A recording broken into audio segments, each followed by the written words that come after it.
Hello दोस्तों, नमस्कार। उम्मीद है चैनल के इस नई वीडियो में आपका एक बार फिर से स्वागत है। दोस्तों, आज मैं बात करने वाला एक ऐसे शख्स के बारे में जो भारत में रह के विदेश और देश विदेश से जितने भी गरीब मजदूर थे, प्रवासी थे, सबकी मदद किया सेकंड लॉकडाउन के दौरान। यानी कि जब फर्स्ट लॉकडाउन और सेकंड लॉकडाउन के दौरान जिस व्यक्ति ने काफी लोगों की मदद की, काफी गरीबों की मदद की, जब जितने भी गरीब थे, प्रवासी मजदूर थे, जब उन्हें शहर की कहीं से कोई उम्मीद की किरण नजर नहीं आ रही थी, उस समय पे मतलब उम्मीदों का सूरज बन के उभरने वाले सोनू सूद सर आज उनके ऊपर काले बादल मंडरा रहे हैं। अब किस प्रकार से मैं आपको समझा देता हूँ। देखिए दोस्तों, सोनू सूद के यहाँ पे आईआईटी इनकम टैक्स डिपार्टमेंट की तरफ से जो तो 4 दिनों की रेड पड़ी है, और 4 दिनों की रेड पड़ने के बाद में क्या क्या बातें हुई वो सब मैं आपको इसी वीडियो के माध्यम से क्लियर कर दूंगा। लेकिन दरिया दिली मैं आपको बताना चाहता हूँ, आपको याद दिलाना चाहता हूँ कि वही सोनू सूद जी हैं जब लोग गरीबों के लिए खुद सामने मसीहा बन के वो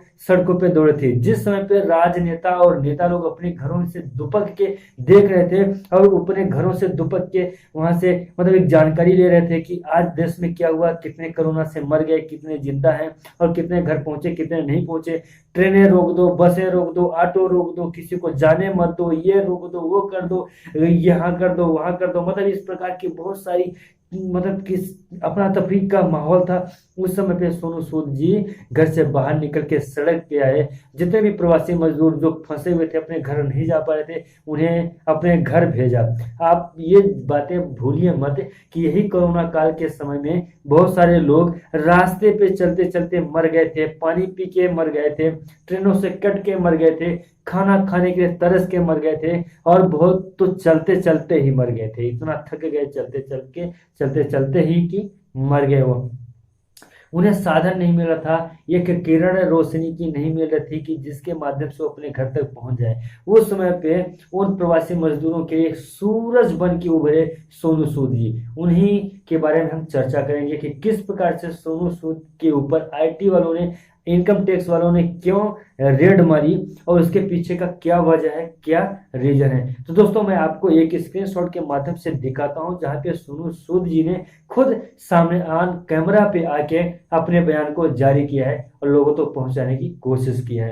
तो बिल्कुल आप हमारे वीडियो में बने रहें और वीडियो को लास्ट तक देखें। अगर चैनल को सब्सक्राइब नहीं किया तो प्लीज चैनल को सब्सक्राइब कर लें, ताकि इस प्रकार की कोई भी वीडियो अगर मैं अपने चैनल पे पोस्ट करूं वो आप तक दोस्तों, मैं अपने मोबाइल के माध्यम से आपको दिखाना चाहता हूँ सोनू सूद जी के बारे में। देखिए, आईटी रेड पर बोले सोनू सूद, यानी कि कोरोना काल में 2 बार राज्यसभा से ऑफर मिला, लेकिन राजनीति में तभी रखूंगा कदम जब 100% तैयार हो जाऊंगा, ऐसा सोनू सूद जी ने बोला था। रेड के बाद जो सोनू सूद सर का रिएक्शन है वो किस प्रकार का है वो मैं आपको दिखा देता हूँ। तो बता देता हूँ कि यहाँ पे लिखा हुआ है कि 4 दिन की आईटी रेड के बाद मीडिया के सामने सोनू सूद ने इंटरव्यू में सारी बातें अपने सुनाई। यानी कि एनडीटीवी को दिए गए इंटरव्यू में सोनू सूद ने कहा कि जब आईटी ऑफिसर आए थे तो मैंने उनसे कहा कि आप जो भी देखना चाहें देख लीजिए, लेकिन आप यहाँ से जब जाएंगे तो आपको एक अलग प्रकार का अनुभव मिलेगा, यानी कि अलग प्रकार का अनुभव लेके जाएंगे।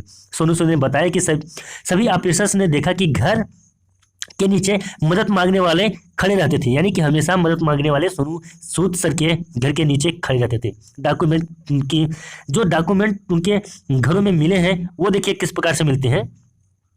किडनी, लीवर ट्रांसप्लांट के ही मिले, यानी कि जो भी किडनी के, लीवर के, ट्रांसप्लांट के जो मरीज हुआ करते थे, जब सोनू सूद सर ने उनका मदद किया था तो उसी से रिलेटेड पेपर्स उनको मिले। टैक्स चोरी के आरोप पर क्या बोले सोनू सूद जी।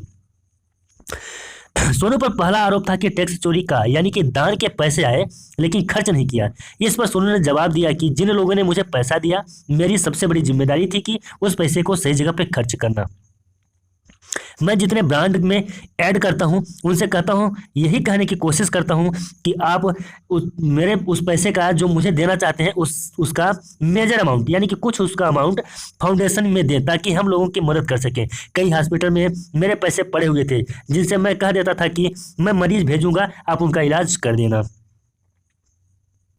मेरी फाउंडेशन में ऐसा है, सोनू ने ये एडोसमेंट करेगा लेकिन उसकी फीस नहीं लेगा, या कुछ पेरेंट्स दान में दे देंगे। इस बीच सोनू ने विजयवाड़ा के बच्चों को दिए हुए पिगी बैंक भी दिखाया जिससे 1 रुपया भी खर्चा नहीं हुआ।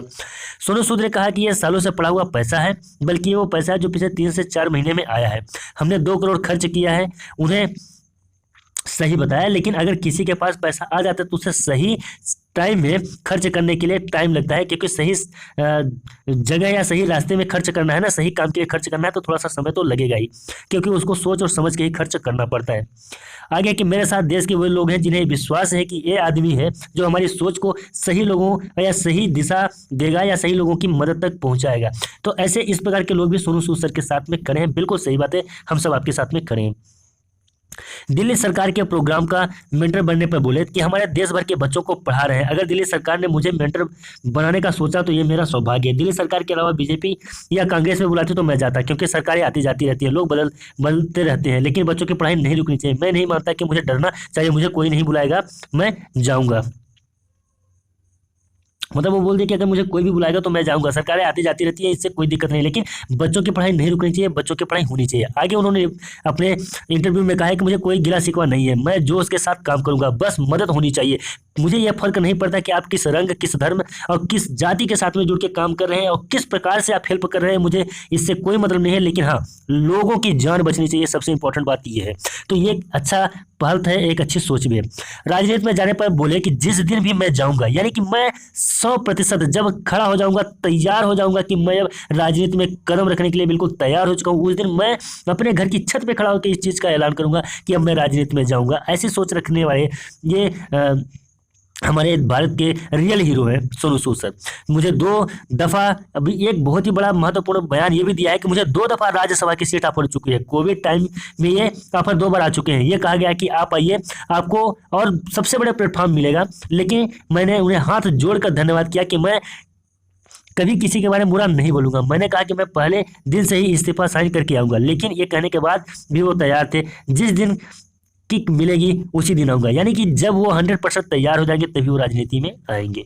तो दोस्तों ये रही सोनू सूद जी के जीवन से जुड़ी हुई कहानी, जो इनकम टैक्स डिपार्टमेंट ने उनके घर में रेड मारी है, उससे जुड़ी हुई कुछ अनोखी और तीखी सच्चाई। तो दोस्तों आपको क्या लगता है, इसमें क्या होना चाहिए, क्या नहीं होना चाहिए, कहाँ तक सोनू सूद जी सही है, कहाँ तक नहीं। लेकिन जहाँ तक मैं समझता हूँ तो जितने भी प्रवासी मजदूरों का जिस प्रकार से उन्होंने मदद किया था लॉकडाउन के समय में, जब उम्मीद की किरणें चारों ओर से नहीं दिखाई दे रही थी, उस समय पे जब उन्होंने मदद किया था, वो सारी चीज़ों को मैं देखता हूँ तो मुझे ऐसा लगता है कि कहीं ना कहीं सोनू सूद जी के दिल जो है जो उनका दिल है वो बहुत ही सुनहरा है, गोल्डन है, हार्ट।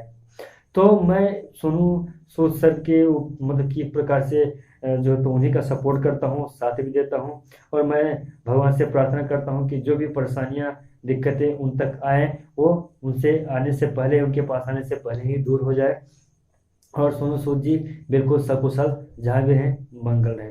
और देखिए सोनू सूद जी, ये कुछ घड़ियाँ होती हैं, जो प्रॉब्लम्स और समस्याएं, अभी घड़ी आपके पास आई है, ये भी टल जाएगी बहुत ही जल्द। तो हम आशा और उम्मीद यही करते हैं कि जितने भी सोनू सूद सर के फैंस हैं और जितने भी लोग हैं, तो हमारे वीडियो को ज़्यादा से ज़्यादा शेयर करें, ताकि हर एक लोगों तक ये वीडियो और ये संदेश पहुँचे कि सोनू सूद जी जो तो मतलब उनके ऊपर जो भी समस्याएं आई हैं, वो बहुत ही जल्द उसका निवारण भी हो जाएगा।